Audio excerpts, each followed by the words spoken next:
I will sing, sing a new song. I will sing, sing a new song. How long?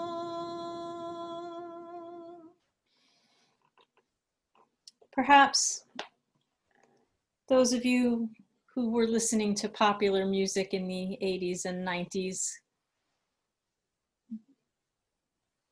might recognize that tune as U2's 40, which was this psalm, Psalm 40, set to music by U2.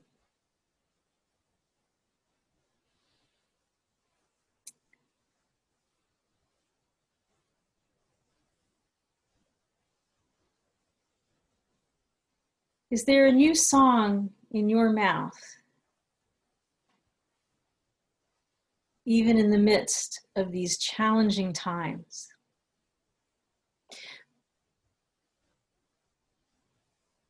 One of the things about this psalm that sticks with me is, even though it talks about so much trouble and strife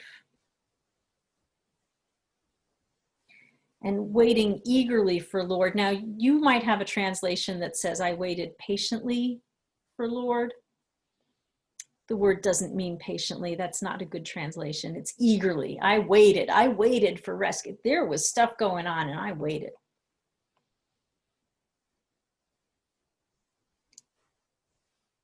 And in the midst of all that's going on in our lives right now, are you feeling like you're waiting eagerly for November 3rd, for a vaccine, for any sort of good news? Perhaps you are.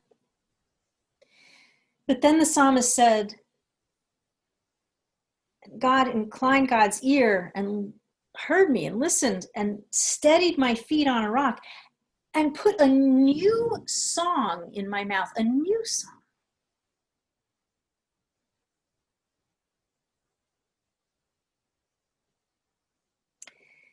Didn't just put me back the way things were before, but a new song.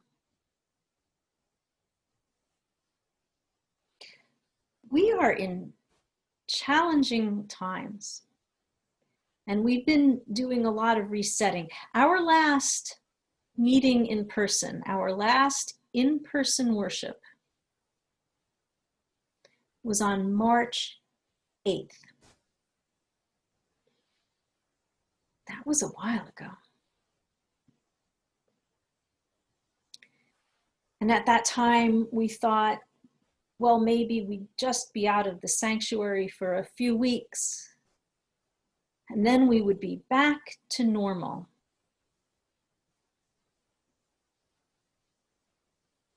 But what's normal? And is normal really where we want to be? The old normal.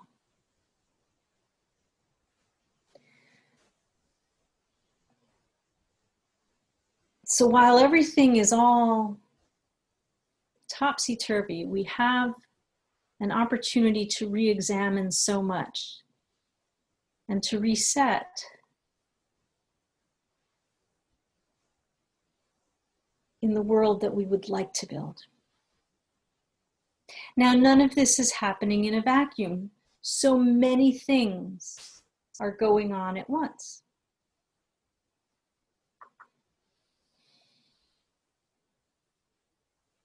We have what's ever going on in our personal lives. And that is different for each one of us. There's our church life, and we've been in the midst of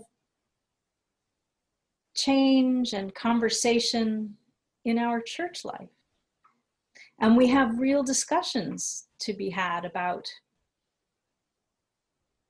where we're going to be physically located, our building,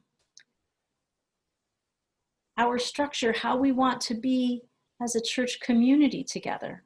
And it's good to have those conversations. And then there's the whole world around us.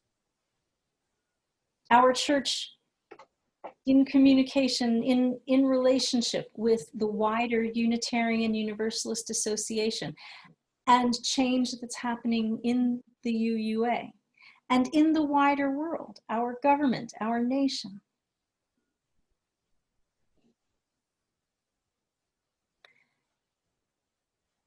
And it seems as though so much has reached a boiling point all at once. It's as if when we sweep away all the dust and dirt, we uncover so much, and we can see so much. Have you felt like you've been sweeping away? Maybe you have. I know a lot of people have been doing all kinds of cooking and things in the kitchen, a lot of bread baking and all sorts of other things during the pandemic. And I wonder if anybody has ever made caramel. Caramel's very easy, or caramelizing sugar. And there's if you've ever made any sort of caramel, you put sugar in the pan and you're cooking it for a while and nothing happens for a long time until it does.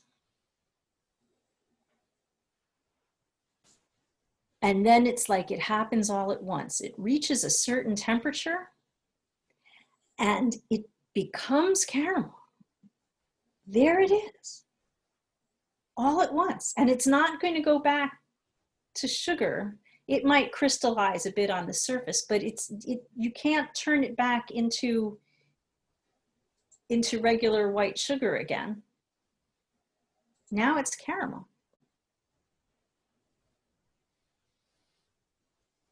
And I feel like we might have reached that sort of boiling point in our society. Black Lives Matter has been around for a while, but suddenly we've reached a critical mass and people are noticing. I see commercials, not paid commercials, television stations that are supporting the work of Black Lives Matter. Television stations saying all lives can't matter until Black Lives Matter. We support this work. That wasn't happening 3 or 4 years ago. Wow. Well, the UUA has also been doing a lot of work, a lot of introspective work on examining our own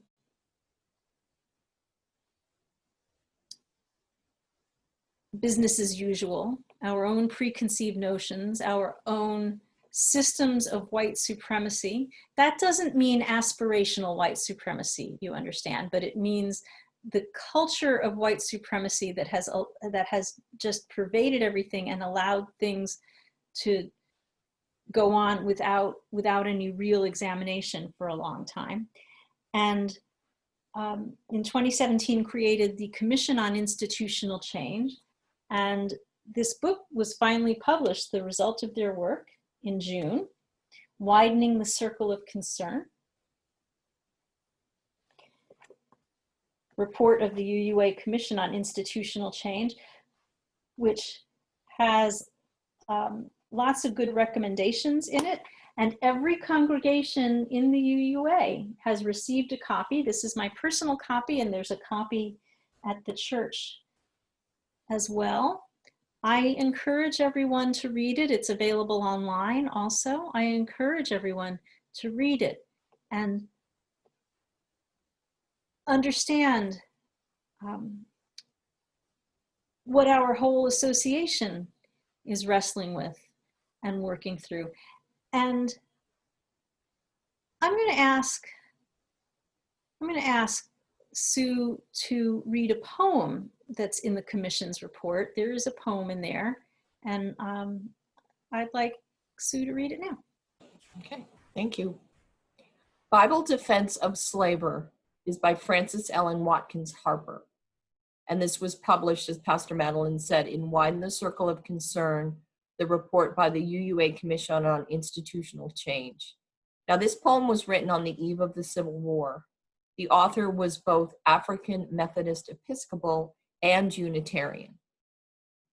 Take sackcloth of the darkest dye and shroud the pulpits round. Servants of him that cannot lie, sit mourning on the ground. Let holy horror blanch each cheek, pale every brow with fears. And rocks and stones, if ye could speak, ye might well melt to tears. Let sorrow breathe in every tone, in every strain ye raise. Insult not God's majestic throne with thy mockery of praise. The reverend man whose light should be the guide of age and youth brings to the shrine of slavery the sacrifice of truth. For the direst wrong by man imposed, since Sodom's fearful cry.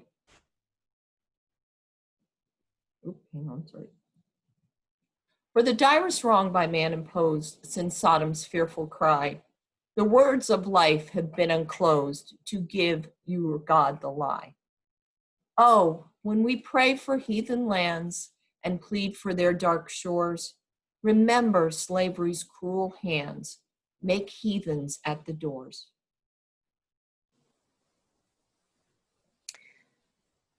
The Civil War was also a watershed moment, a turning point in our history.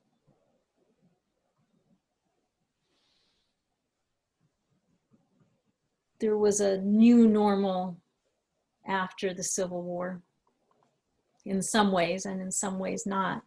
There were choices to make.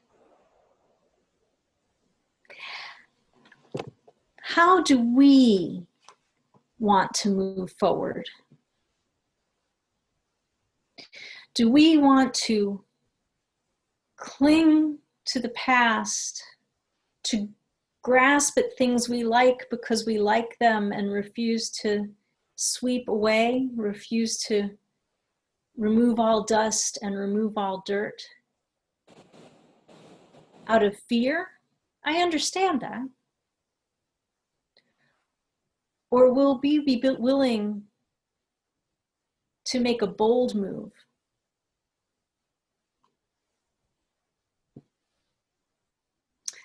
Now, Sharon Beckard recently said in a program council meeting, we need to be the mortar and glue and interdigitate. Instead of being siloed as individual bricks, well, instead of sticking to ourselves and just doing our own thing. And I think she's absolutely right. And just this weekend, I read something that is such a shining example of this. Perhaps you know that the federal government, well, specifically the executive branch of the federal government, has sent in paramilitary mercenaries to Portland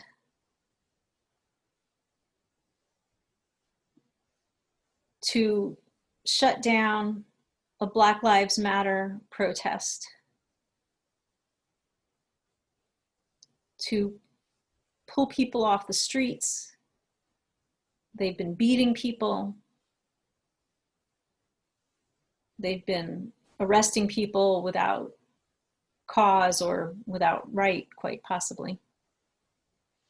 And so many other people who were not originally at the protest came in to help, to shield the protesters. Many largely white people, a group of mothers who were shielding the protesters, a group of dads with leaf blowers, because the leaf blowers could blow away the tear gas because these paramilitary mercenaries were lobbing tear gas at the peaceful protesters. But very soon, the white people became the news and the center of the story, removing the focus from the art, from what was originally the story, from Black Lives Matter. Well, the mothers, the organized mothers, got together and realized this is a problem. Our group is led by almost all white women, and the focus is being turned away from where it ought to be. We still need to be allies, we still need to do this work, but we need to shift the focus. And as a group, they reached out to the leaders of the Black Lives Matter group, and they agreed that all the white leaders of the mothers group would step down to be replaced by Black leaders and leaders of color, because it was important for the message, and it was important not to come in and take over for other people. That is being mortar and glue and interdigitating. That is how we do this work on a grand scale, but we can do it internally too. We can do it in our own community.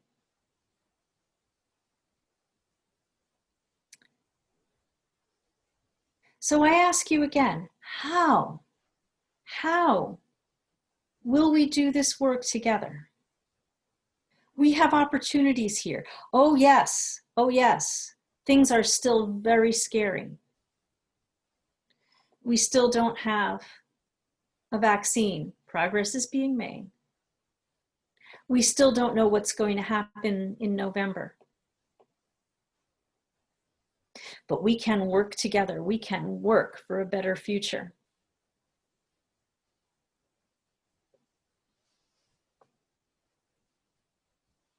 How will we do that? Are you volunteering with UU The Vote? Are you registered to vote?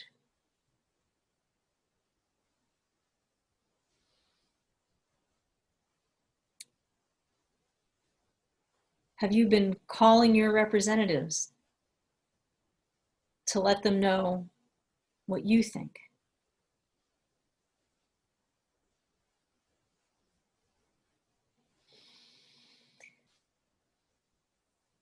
My friends, we can build the community we seek.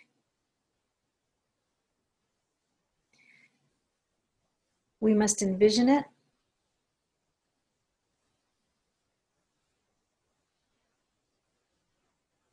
and then we can go there. Let us build the beloved community together. Remove all dust. Remove all dirt. And let there be a new song in our mouths.